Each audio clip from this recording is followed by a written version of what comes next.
This is Lisa from MobileTechReview, and this is the Apple iPad 10th generation. Just iPad, no iPad mini, no iPad Pro, no iPad Air, just the base iPad with the simplest name. And a lineup that is literally getting more colorful than ever. This is available in 4 colors. Boy, that is one electric pink there, and the yellow is a zinger, but the blue and the silver aren't quite as enthusiastic looking.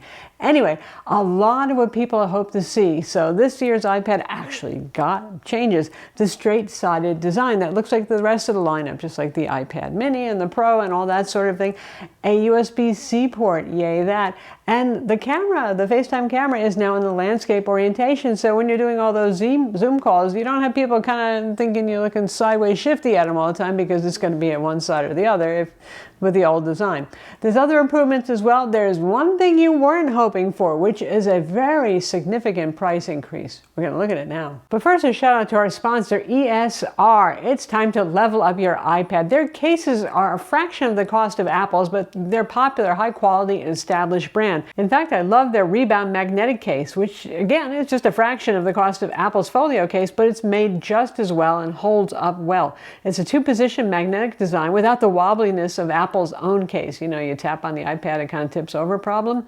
It's available in a variety of colors as well, and it's quick and easy to detach, but does stay put when you need it to stay put without struggling to get it off. And compared to those budget cases you see on Amazon, sometimes this is much better made. But for those who need even more protection, there's their Ascend Hybrid case. So that one has a tough back. That's great for kids or those of you who take iPads in precarious places. It's easy to put on and off, unlike some cases that are kind of snap-in cases, and it has a detachable magnetic flap and a multi-position stand as well. You got 2 positions. Be sure to check out our link in the description and our discount code so you can save on ESR cases. And now back to our video. The iPad comes with 64 gigabytes of storage. You can go up to 256. That will cost you $150. And it's available with optional cellular, 5G, sub-6, not sub-6 plus millimeter wave like the Pro models. That's also $150. You start stacking on the upgrades, it gets more and more ouchy.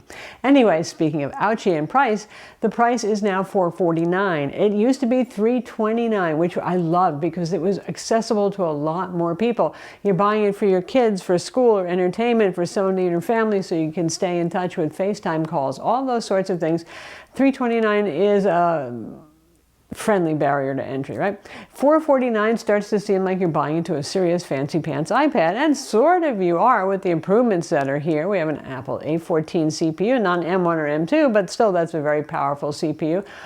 And a little bit bigger display and all that, but you know, I'm a bit disappointed. So you can say, but Apple is still selling the 9th generation iPad. That's not the greatest consolation prize, because now it does look quite dated. There's no 5G option. There's a 4G option, for example. Other differences, you know, lower resolution camera, that sort of stuff. Lightning port instead of USB-C, less convenient. And also, we don't know how long Apple's going to continue to sell the 9th gen iPad. It could be until they sell out their inventories and just be a couple of months. They could keep it 9 months. They could keep it a year. So we don't know how long we can count on that being available at that original $329 price point. All right, now that I've done complain about the price like everybody else, including probably some of you out there, it certainly is a nice enough iPad. It's nice to see all these modern touches. It was the same excitement I felt when the iPad mini got updated and had them, but that one didn't have that giant price increase either, now did it? So the USB-C port is welcome. It's just more convenient, more universal. Yes, you still get the charger on the box. A 20-watt charger and a 1-meter USB-C cable are included with iPad still. But it's a USB-C 2.0 port, so it's not really going to be any faster. If you go up to the Air, you'll get USB-C 3.2 speeds faster, and then obviously if you go up to the Pro, it does Thunderbolt 3 as well. And the display on this is 10.9 inches, so it's a pretty good size, right? And it's nice enough, actually. It's still not laminated glass or bonded glass, and that means that when you look at it from the top, it looks like looking through window glass or a diorama with a little layer of glass over the actual display layer. It used to be more noticeable and worse, but it's gotten better as technology improves, so it doesn't look as offensive. If you're watching a video with this, a movie, even on Netflix, a high-quality product like that, it looks pretty decent. I would say that nobody's going to be that horrified or disappointed. I mean, as long as you don't start comparing it to really expensive tablets or OLED tablets from Samsung or something like that, you'll be okay with that. The tablet's compatible with the Apple Pencil 1, not the Apple Pencil 2, which as a 2D artist, I use my iPad a lot for art. Actually, the Pencil 1 is just fine. It still does a great job, but it is annoying because you actually need an additional adapter to plug it into the USB-C port on the iPad to charge it. It doesn't magnetically clip on and charge like the Pencil 2 does. And for performance, you've got the Apple A14 Bionic processor, and it's plenty powerful enough, honestly, if you're going to be doing Photoshop mobile or Lightroom mobile or playing games, it's good. You have 4 gigs of RAM, so less multitasking capabilities than an iPad Pro, but still an iPad Pro 11-inch starts at $799, so hey, that's fair.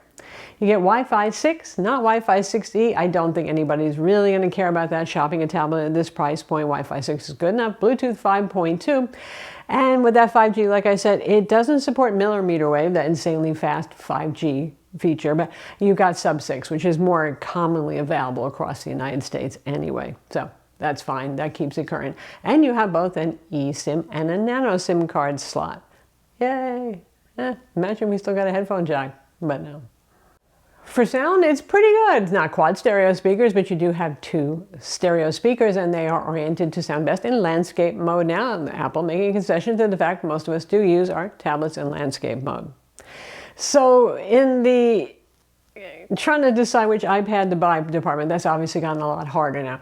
The iPads have grown a lot more similar, and each one is, generally speaking, $150 more or less than the next or less competing model here. So $150 gets you the iPad Air instead. But you know, that's been out for a little while, so you're going to find it on sale sometimes. It might even bring them closer in price. And there you get a better quality display. You get laminated glass, P3 color gamut. You get faster USB speeds. And obviously you could, because budget issues, all that, still go back to the iPad 9th gen, which, who knows, maybe it'll even go on sale cheaper for Black Friday sales and that sort of thing. You get the older design, you don't get the color selection, you get a Lightning port instead, and a slightly less great looking display in my opinion, but it's, you know, if you're really on a budget, there is that as well. One thing to mention, there is an accessory keyboard cover. They've made their own Magic Keyboard Folio for this, which is, as you'd expect, it's one of those nicely designed premium sort of keyboards, which ironically is sort of like a clone of the Surface style. It's got a kickstand on the back. It's a 2-piece design. You can actually detach the keyboard if you want to just use the stand section, which protects the back on it. But that thing is $250. That's like more than half the price of the iPad. Usually accessories shouldn't be that much of a spend. So I'm guessing they're not going to sell a super lot of those, and people are going to go with third-party, more affordable keyboards. But then again, imagine if you did decide to increase the storage to 256 gigabytes and go with 5G, you've added on $300. So, and then you throw in that keyboard folio, and then you could spend $1,000 on the base iPad. You can see why I'm complaining a little bit about this. But for those of you who are just looking for a really nice iPad, trying not to spend too much, but getting something that is modern and current, and you can afford $450, it is actually a very solid product. I'm Lisa from Mobile Tech Review. Be sure to subscribe to our YouTube channel for more cool tech videos, and thumbs up if you like this vid.